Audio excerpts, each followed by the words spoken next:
The Man Who Knew Too Much. Chapter 1. The Face and the Target. Harold March, the rising reviewer and social critic, was walking vigorously across a great tableland of moors and commons, the horizon of which was fringed with the far-off woods of the famous estate of Torwood Park. He was a good-looking young man in tweeds, with very pale curly hair and pale clear eyes. Walking in wind and sun in the very landscape of liberty, he was still young enough to remember his politics and not merely try to forget them. For his errand at Torwood Park was a political one. It was the place of appointment named by no less a person than the Chancellor of the Exchequer, Sir Howard Horne, then introducing his so-called socialist budget, and prepared to expound it in an interview with so promising a penman. Harold March was the sort of man who knows everything about politics, and nothing about politicians. He also knew a great deal about art, letters, philosophy, and general culture. About almost everything, indeed, except the world he was living in. Abruptly, in the middle of those sunny and windy flats, he came upon a sort of cleft almost narrow enough to be called a crack in the land. It was just large enough to be the watercourse for a small stream which vanished at intervals under green tunnels of undergrowth, as if in a dwarfish forest. Indeed, he had an odd feeling as if he were a giant looking over the valley of the pygmies. When he dropped into the hollow, however, the impression was lost. The rocky banks, though hardly above the height of a cottage, hung over and had the profile of a precipice. As he began to wander down the course of the stream, in idle but romantic curiosity, and saw the water shining in short strips between the great grey boulders and bushes as soft as great green mosses, he fell into quite an opposite vein of fantasy. It was rather as if the earth had opened and swallowed him into a sort of underworld of dreams. And when he became conscious of a human figure dark against the silver stream, sitting on a large boulder and looking rather like a large bird, it was perhaps with some of the premonitions proper to a man who meets the strangest friendship of his life. The man was apparently fishing, or at least was fixed in a fisherman's attitude with more than a fisherman's immobility. March was able to examine the man almost as if he had been a statue for some minutes before the statue spoke.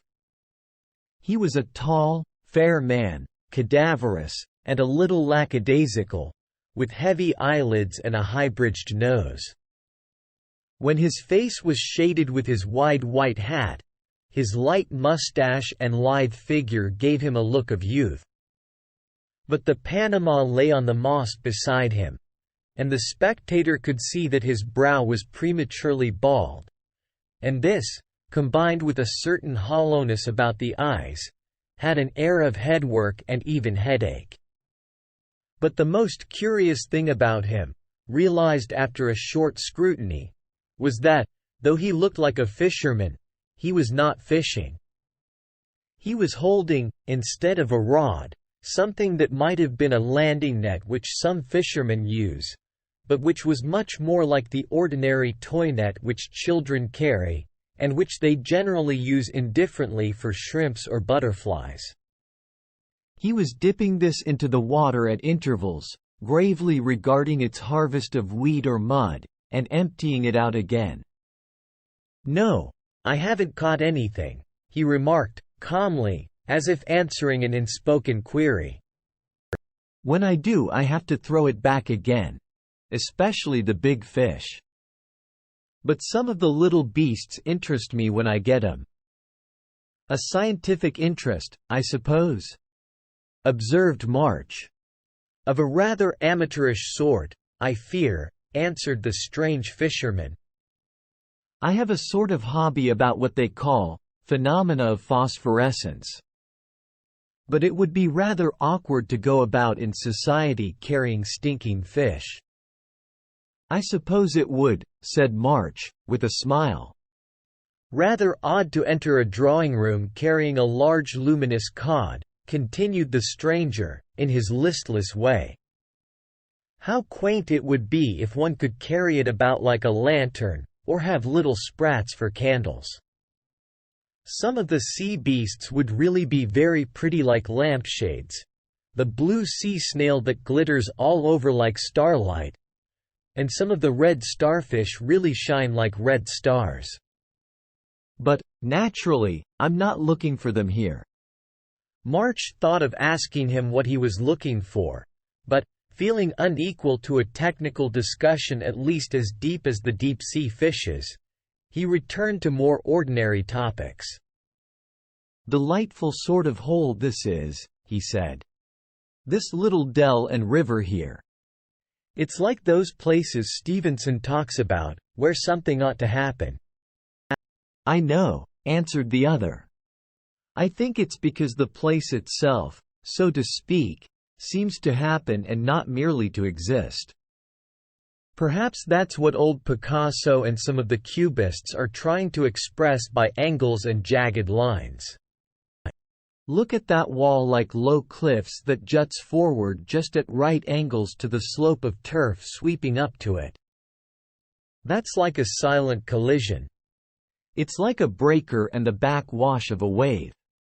March looked at the low-browed crag overhanging the green slope and nodded. He was interested in a man who turned so easily from the technicalities of science to those of art, and asked him if he admired the new angular artists. "As I feel it, the Cubists are not Cubist enough," replied the stranger. "I mean they're not thick enough. By making things mathematical they make them thin. Take the living lines out of that landscape, simplify it to a right angle, and you flatten it out to a mere diagram on paper. Diagrams have their own beauty, but it is of just the other sort. They stand for the unalterable things, the calm, eternal, mathematical sort of truths. What somebody calls the white radiance of—" He stopped, and before the next word came something had happened almost too quickly and completely to be realized. From behind the overhanging rock came a noise and rush like that of a railway train, and a great motor car appeared. It topped the crest of cliff, black against the sun, like a battle chariot rushing to destruction in some wild epic. March automatically put out his hand in one futile gesture, as if to catch a falling teacup in a drawing room. For the fraction of a flash it seemed to leave the ledge of rock like a flying ship. Then the very sky seemed to turn over like a wheel, and it lay a ruin amid the tall grasses below, a line of grey smoke going up slowly from it into the silent air. A little lower the figure of a man with grey hair lay tumbled down the steep green slope, his limbs lying all at random, and his face turned away. The eccentric fisherman dropped his net and walked swiftly toward the spot, his new acquaintance following him. As they drew near there seemed a sort of monstrous irony in the fact that the dead machine was still throbbing and thundering as busily as a factory, while the man lay so still. He was unquestionably dead. The blood flowed in the grass from a hopelessly fatal fracture at the back of the skull. But the face, which was turned to the sun, was uninjured and strangely arresting in itself. It was one of those cases of a strange face so unmistakable as to feel familiar. We feel, somehow, that we ought to recognize it, even though we do not. It was of the broad, square sort with great jaws, almost like that of a highly intellectual ape. The wide mouth shut so tight as to be traced by a mere line. The nose short with the sort of nostrils that seemed to gape with an appetite for the air. The oddest thing about the face was that one of the eyebrows was cocked up at a much sharper angle than the other. March thought he had never seen a face so naturally alive as that dead one. and its ugly energy seemed all the stranger for its halo of hoary hair. Some papers lay half fallen out of the pocket, and from among them March extracted a card case. He read the name on the card aloud. Sir Humphrey Turnbull. I'm sure I've heard that name somewhere. His companion only gave a sort of a little sigh and was silent for a moment, as if ruminating. Then he merely said, "The poor fellow is quite gone," and added some scientific terms in which his auditor once more found himself out of his depth. "As things are," continued the same curiously well-informed person, "it will be more legal for us to leave the body as it is until the police are informed. In fact, I think it will be well if nobody except the police is informed. Don't be surprised if I seem to be keeping it dark from some of our neighbors round here." Then, as if prompted to regularize his rather abrupt confidence, he said, "I've come down to see my cousin at Torwood. My name is Horne Fisher." Might be a pun on my pottering about here, mightn't it? "Is Sir Howard Horne your cousin?" asked March. "I'm going to Torwood Park to see him myself. Only about his public work, of course, and the wonderful stand he is making for his principles. I think this budget is the greatest thing in English history." "If it fails, it will be the most heroic failure in English history." "Are you an admirer of your great kinsman, Mr. Fisher?" "Rather," said Mr. Fisher. "He's the best shot I know." Then, as if sincerely repentant of his nonchalance, he added, with a sort of enthusiasm, "No, but really, he's a beautiful shot." As if fired by his own words, he took a sort of leap at the ledges of the rock above him, and scaled them with a sudden agility in startling contrast to his general lassitude. He had stood for some seconds on the headland above, with his aquiline profile under the Panama hat relieved against the sky and peering over the countryside before his companion had collected himself sufficiently to scramble up after him. The level above was a stretch of common turf on which the tracks of the fated car were ploughed plainly enough. But the brink of it was broken as with rocky teeth. Broken boulders of all shapes and sizes lay near the edge. It was almost incredible that anyone could have deliberately driven into such a death trap, especially in broad daylight. "I can't make head or tail of it," said March. "Was he blind? Or blind drunk?" "Neither, by the look of him," replied the other. "Then it was suicide." "It doesn't seem a cozy way of doing it," remarked the man called Fisher. "Besides, I don't fancy poor old Puggy would commit suicide, somehow." "Poor old who?" inquired the wondering journalist. "Did you know this unfortunate man?" "Nobody knew him exactly," replied Fisher, with some vagueness. "But one knew him, of course. He'd been a terror in his time, in Parliament and the courts, and so on. Especially in that row about the aliens who were deported as undesirables, when he wanted one of 'em hanged for murder. He was so sick about it that he retired from the bench. Since then he mostly motored about by himself. But he was coming to Torwood, too, for the weekend. And I don't see why he should deliberately break his neck almost at the very door." "I believe Hoggs, I mean my cousin Howard, was coming down specially to meet him." "Torwood Park doesn't belong to your cousin?" inquired March. "No. It used to belong to the Winthrops, you know," replied the other. "Now a new man's got it. A man from Montreal named Jenkins. Hoggs comes for the shooting. I told you he was a lovely shot." This repeated eulogy on the great social statesman affected Harold March as if somebody had defined Napoleon as a distinguished player of nap. But he had another half-formed impression struggling in this flood of unfamiliar things, and he brought it to the surface before it could vanish. "Jenkins," he repeated. "Surely you don't mean Jefferson Jenkins, the social reformer? I mean the man who's fighting for the new cottage estate scheme." "It would be as interesting to meet him as any cabinet minister in the world, if you'll excuse my saying so." "Yes.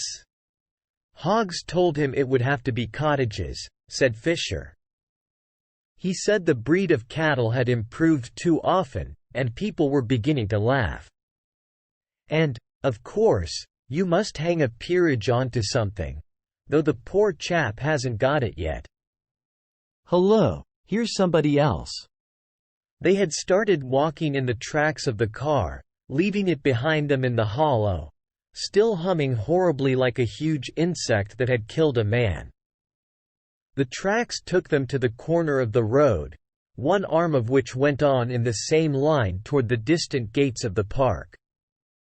It was clear that the car had been driven down the long straight road, and then, instead of turning with the road to the left, had gone straight on over the turf to its doom. But it was not this discovery that had riveted Fisher's eye, but something even more solid. At the angle of the white road, a dark and solitary figure was standing almost as still as a fingerpost. It was that of a big man in rough shooting clothes, bareheaded, and with tousled curly hair that gave him a rather wild look. On a nearer approach, this first more fantastic impression faded. In a full light, the figure took on more conventional colors, as of an ordinary gentleman who happened to have come out without a hat and without very studiously brushing his hair. But the massive stature remained, and something deep and even cavernous about the setting of the eyes redeemed his animal good looks from the commonplace. But March had no time to study the man more closely, for, much to his astonishment, his guide merely observed, "Hello, Jack," and walked past him as if he had indeed been a signpost, and without attempting to inform him of the catastrophe beyond the rocks. It was relatively a small thing, but it was only the first in a string of singular antics on which his new and eccentric friend was leading him. The man they had passed looked after them in rather a suspicious fashion, but Fisher continued serenely on his way along the straight road that ran past the gates of the great estate. "That's John Burke, the traveler," he condescended to explain. "I expect you've heard of him. Shoots big game and all that. Sorry I couldn't stop to introduce you, but I dare say you'll meet him later on." "I know his book, of course," said March, with renewed interest. "That is certainly a fine piece of description, about their being only conscious of the closeness of the elephant when the colossal head blocked out the moon." "Yes.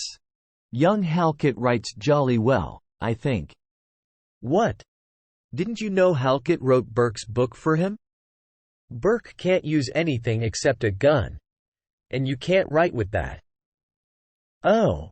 He's genuine enough in his way, you know. As brave as a lion, or a good deal braver by all accounts."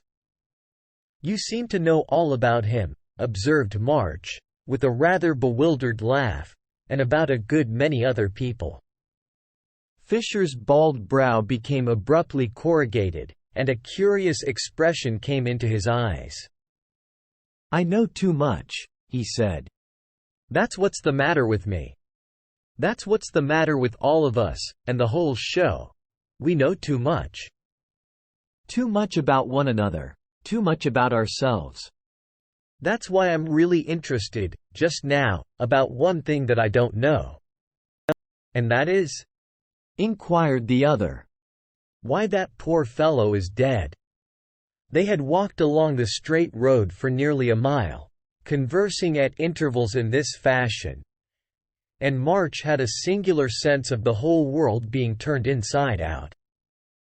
Mr. Horne Fisher did not especially abuse his friends and relatives in fashionable society. Of some of them he spoke with affection. But they seemed to be an entirely new set of men and women, who happened to have the same nerves as the men and women mentioned most often in the newspapers. Yet no fury of revolt could have seemed to him more utterly revolutionary than this cold familiarity. It was like daylight on the other side of stage scenery.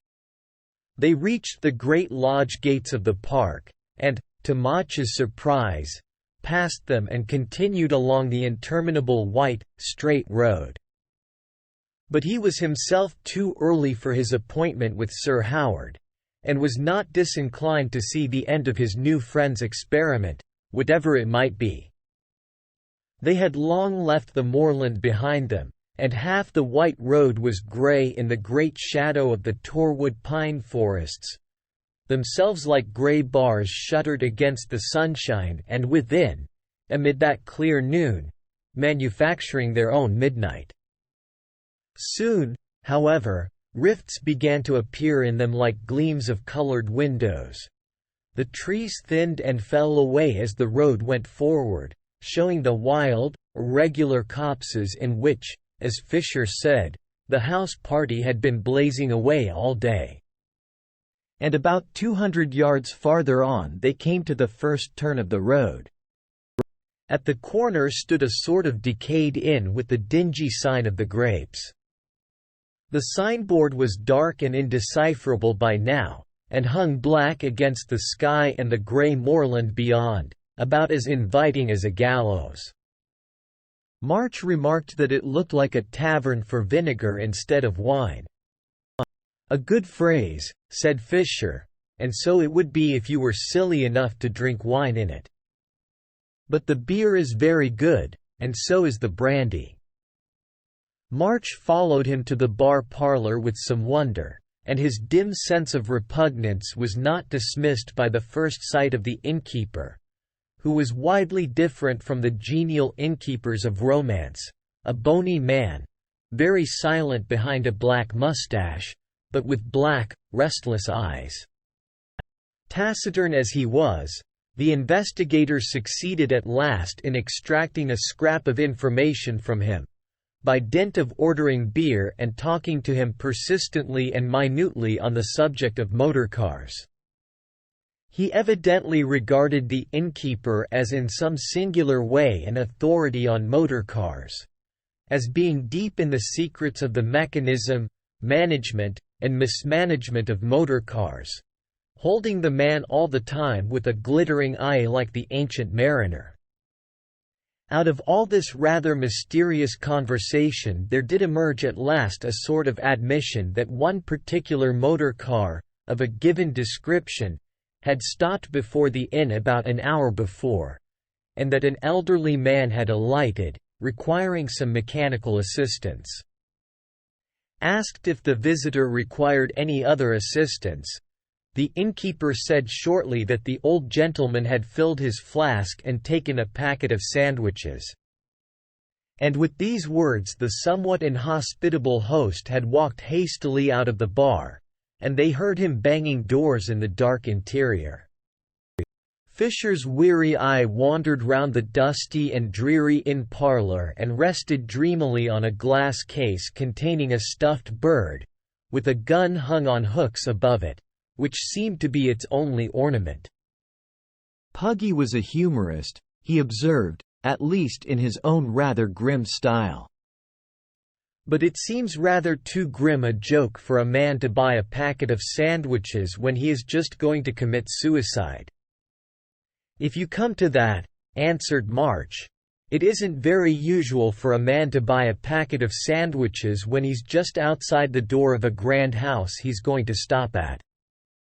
"No. No," repeated Fisher, almost mechanically, and then suddenly cocked his eye at his interlocutor with a much livelier expression. "By Jove! That's an idea. You're perfectly right. And that suggests a very queer idea, doesn't it?" There was a silence, And then March started with irrational nervousness as the door of the inn was flung open and another man walked rapidly to the counter. He had struck it with a coin and called out for brandy before he saw the other two guests, who were sitting at a bare wooden table under the window. When he turned about with a rather wild stare, March had yet another unexpected emotion, for his guide hailed the man as Hoggs and introduced him as Sir Howard Horne. He looked rather older than his boyish portraits in the illustrated papers, as is the way of politicians. His flat, fair hair was touched with grey, but his face was almost comically round, with a Roman nose which, when combined with his quick, bright eyes, raised a vague reminiscence of a parrot. He had a cap rather at the back of his head and a gun under his arm. Harold March had imagined many things about his meeting with the great political reformer, but he had never pictured him with a gun under his arm, drinking brandy in a public house. "So you're stopping at Jinks, too," said Fisher. "Everybody seems to be at Jinks." "Yes," replied the Chancellor of the Exchequer. "Jolly good shooting. At least all of it that isn't Jinks shooting. I never knew a chap with such good shooting that was such a bad shot. Mind you, he's a jolly good fellow and all that. I don't say a word against him. But he never learned to hold a gun when he was packing pork or whatever he did. They say he shot the cockade off his own servant's hat.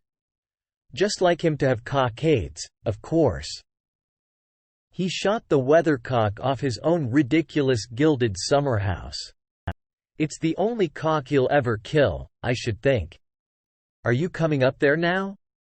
Fisher said, rather vaguely, that he was following soon, when he had fixed something up, and the Chancellor of the Exchequer left the inn. March fancied he had been a little upset or impatient when he called for the brandy, but he had talked himself back into a satisfactory state, if the talk had not been quite what his literary visitor had expected. Fisher, a few minutes afterward, slowly led the way out of the tavern and stood in the middle of the road, looking down in the direction from which they had travelled. Then he walked back about 200 yards in that direction and stood still again. "I should think this is about the place," he said. "What place?" asked his companion. "The place where the poor fellow was killed," said Fisher, sadly. "What do you mean?" demanded March. "He was smashed up on the rocks a mile and a half from here." "No, he wasn't," replied Fisher. "He didn't fall on the rocks at all. Didn't you notice that he only fell on the slope of soft grass underneath? But I saw that he had a bullet in him already." Then after a pause he added, "He was alive at the inn, but he was dead long before he came to the rocks. So he was shot as he drove his car down this strip of straight road, and I should think somewhere about here. After that, of course, the car went straight on with nobody to stop or turn it. It's really a very cunning dodge in its way, for the body would be found far away, and most people would say, as you do, that it was an accident to a motorist. The murderer must have been a clever brute. But wouldn't the shot be heard at the inn or somewhere?" asked March. "It would be heard. But it would not be noticed.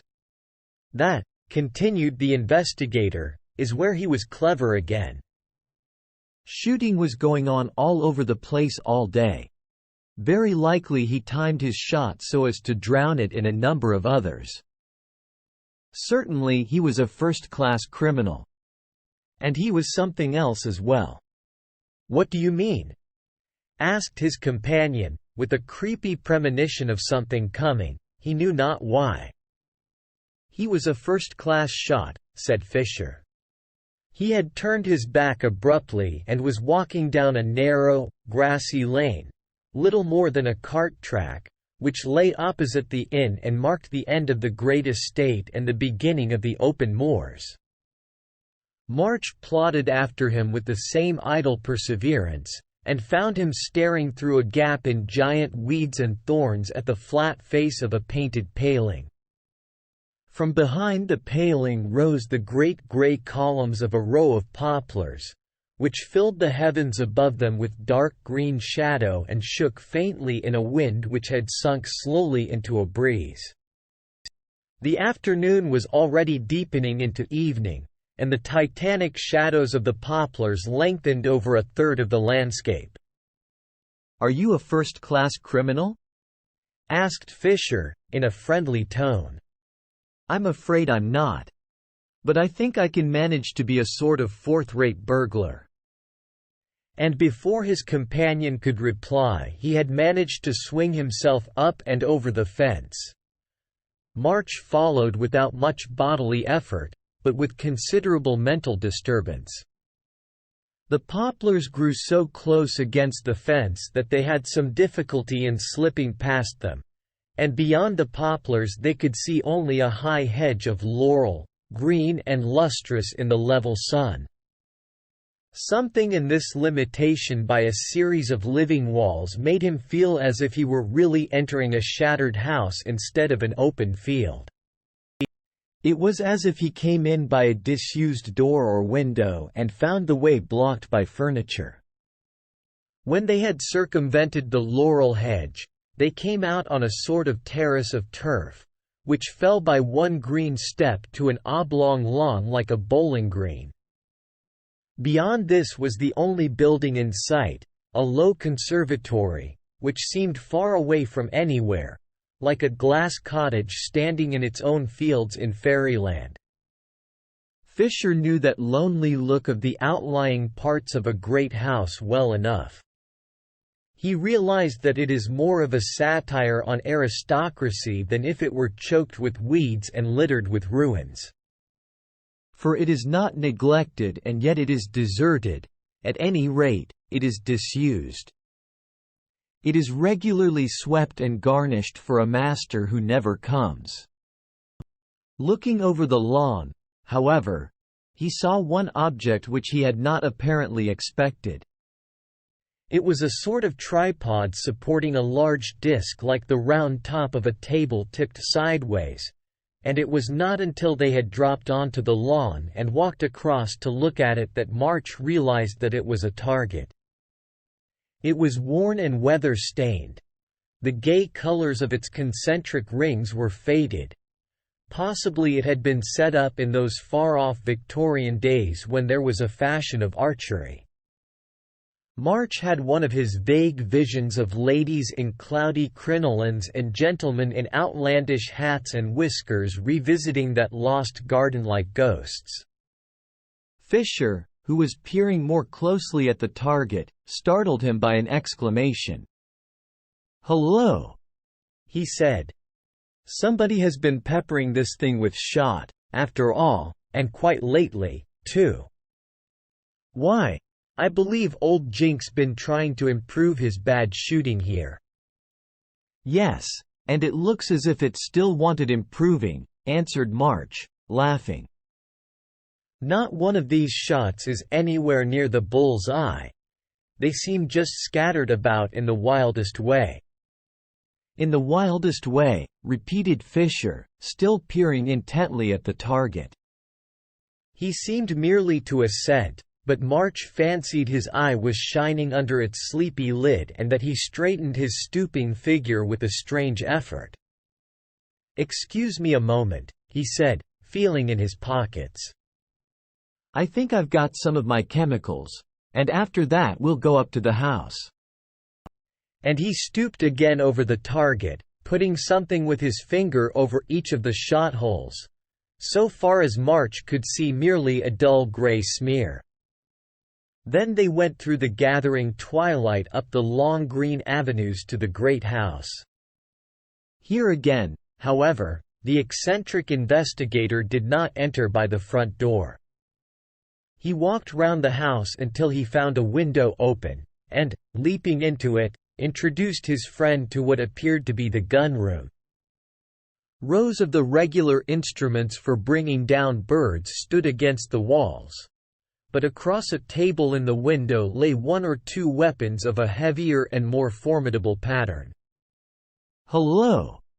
These are Burke's big game rifles," said Fisher.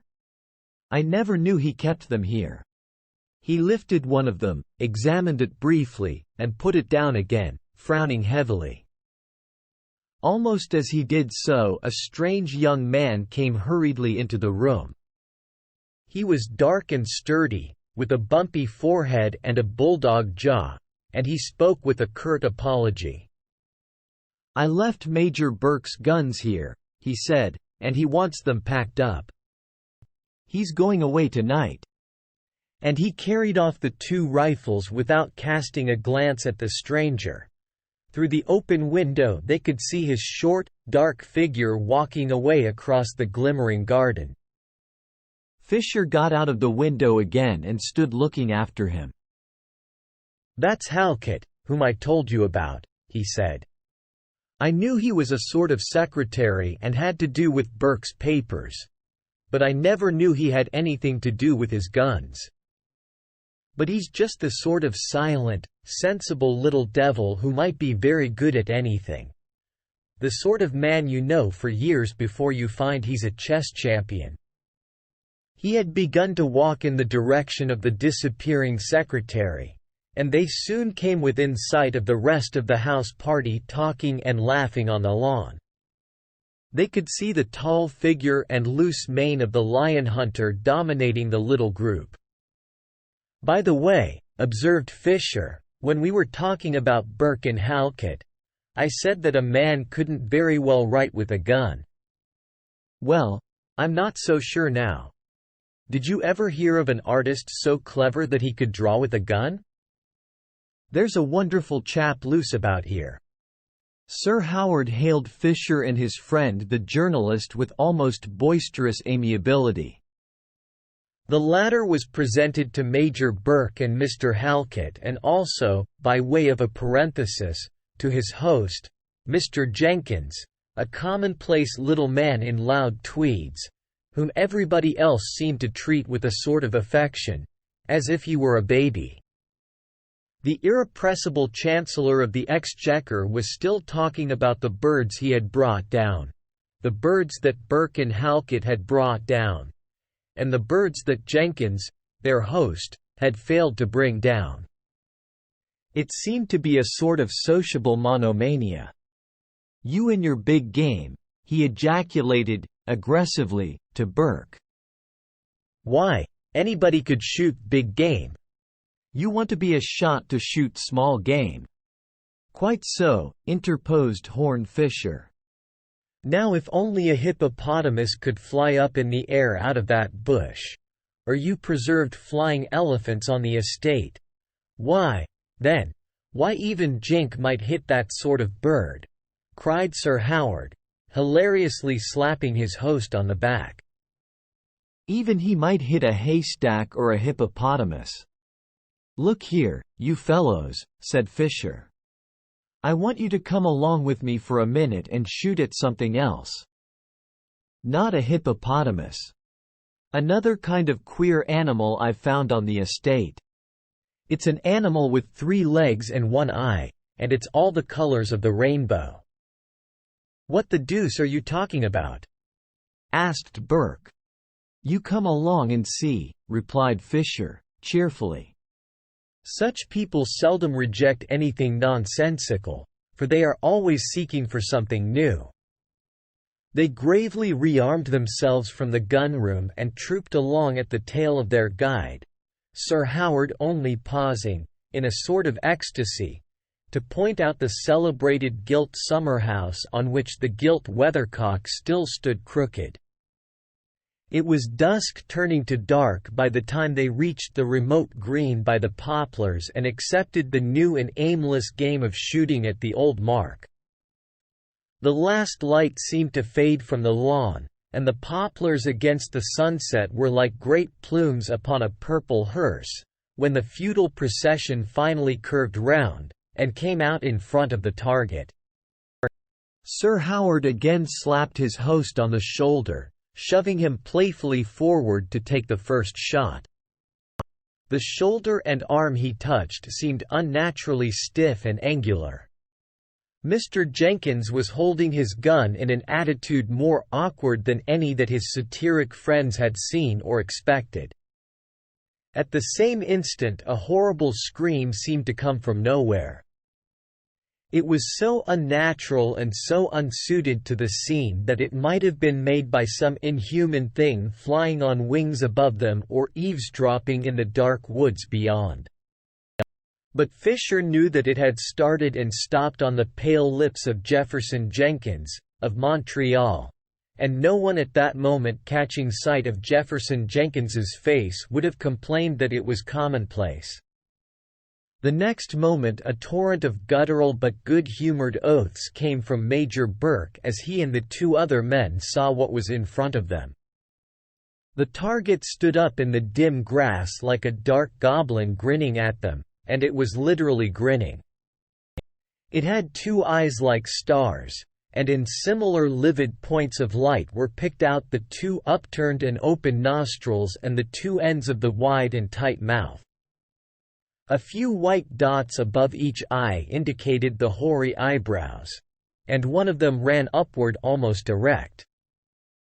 It was a brilliant caricature done in bright dotted lines, and March knew of whom.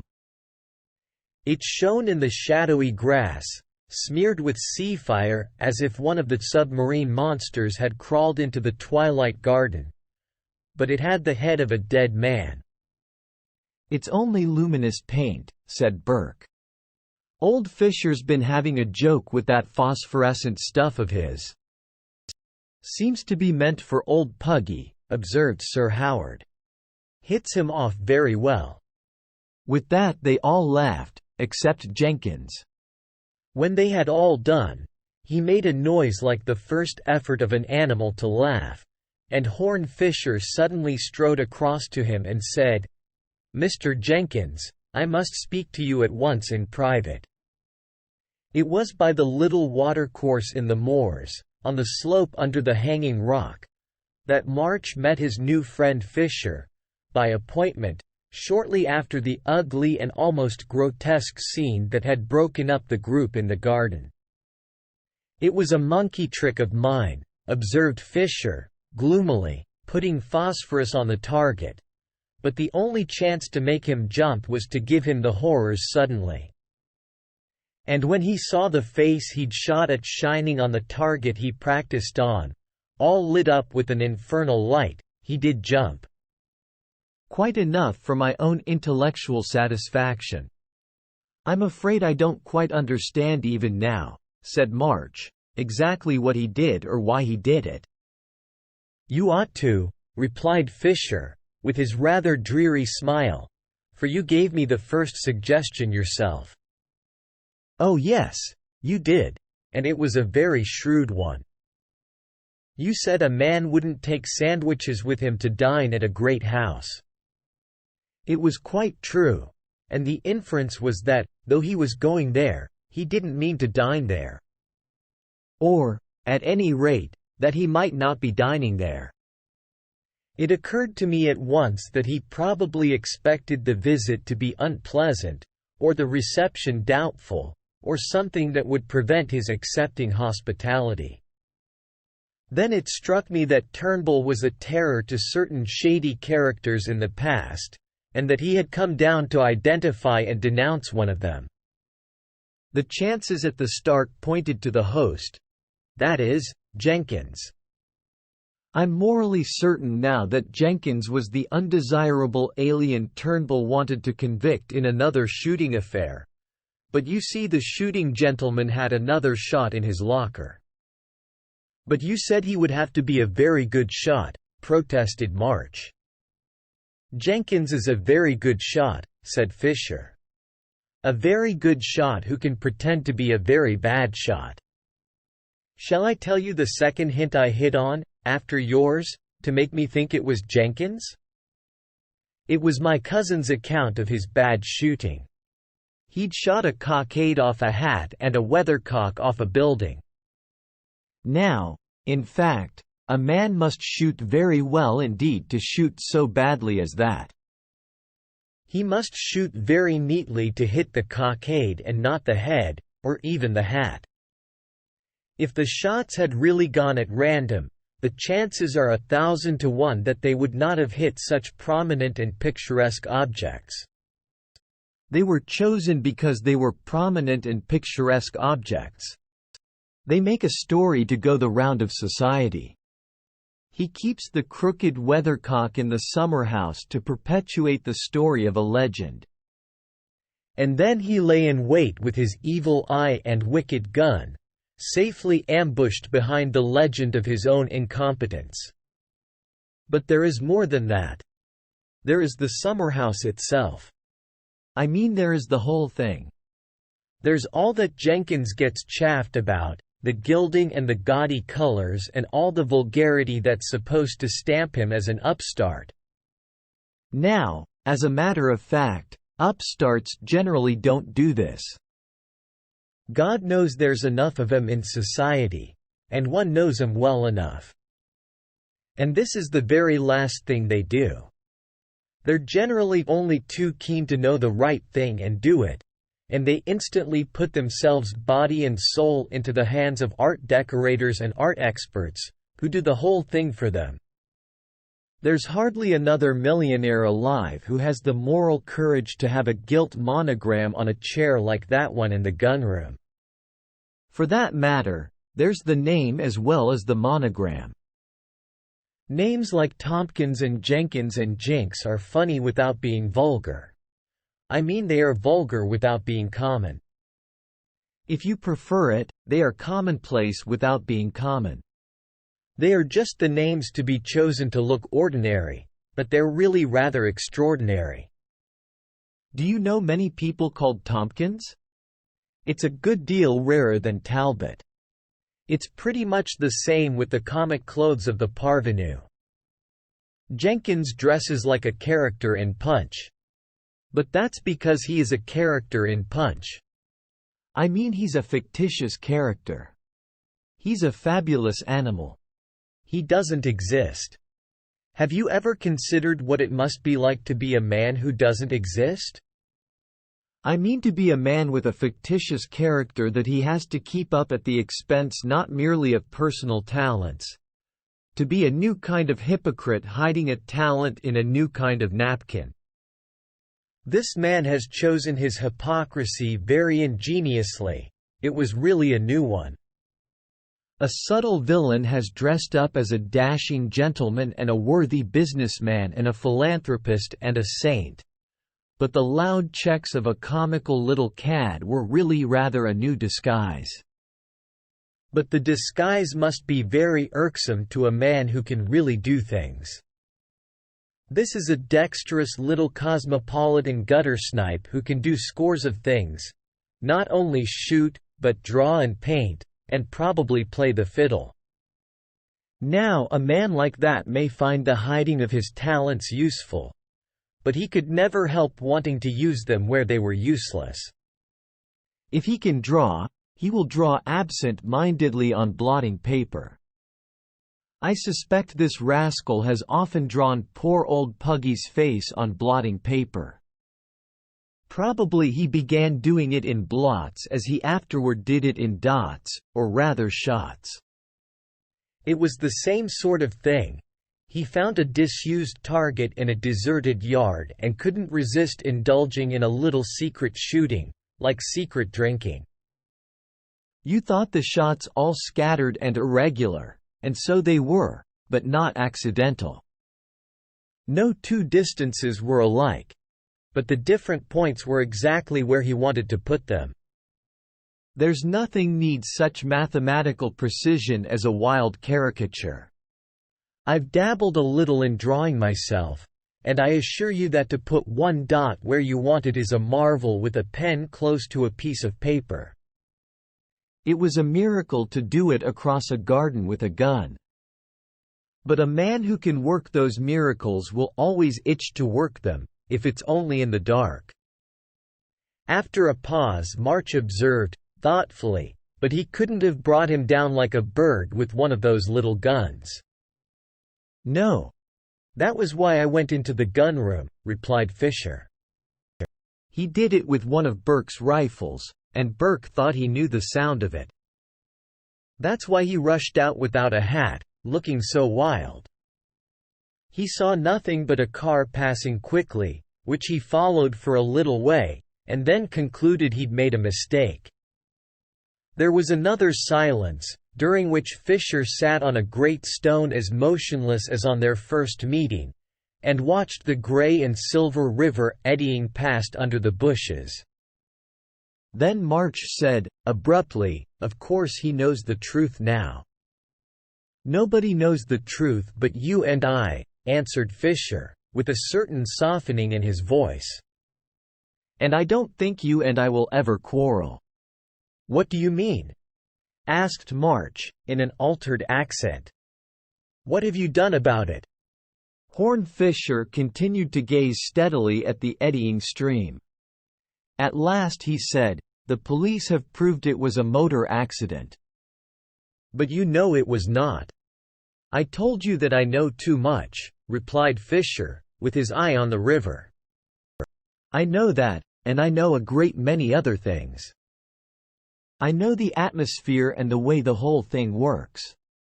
I know this fellow has succeeded in making himself something incurably commonplace and comic. I know you can't get up a persecution of Old Toole or Little Tick. If I were to tell Hoggs or Halkett that Old Jink was an assassin, they would almost die of laughter before my eyes." "Oh, I don't say their laughter's quite innocent, though it's genuine in its way. They want Old Jink, and they couldn't do without him." I don't say I'm quite innocent. I like Hoggs. I don't want him to be down and out, and he'd be done for if Jink can't pay for his coronet. They were devilish near the line at the last election. But the only real objection to it is that it's impossible. Nobody would believe it. It's not in the picture. The crooked weathercock would always turn it into a joke. Don't you think this is infamous?" asked March, quietly. "I think a good many things," replied the other. "If you people ever happen to blow the whole tangle of society to hell with dynamite, I don't know that the human race will be much the worse. But don't be too hard on me merely because I know what society is. That's why I moon away my time over things like stinking fish." There was a pause as he settled himself down again by the stream. And then he added, "I told you before I had to throw back the big fish."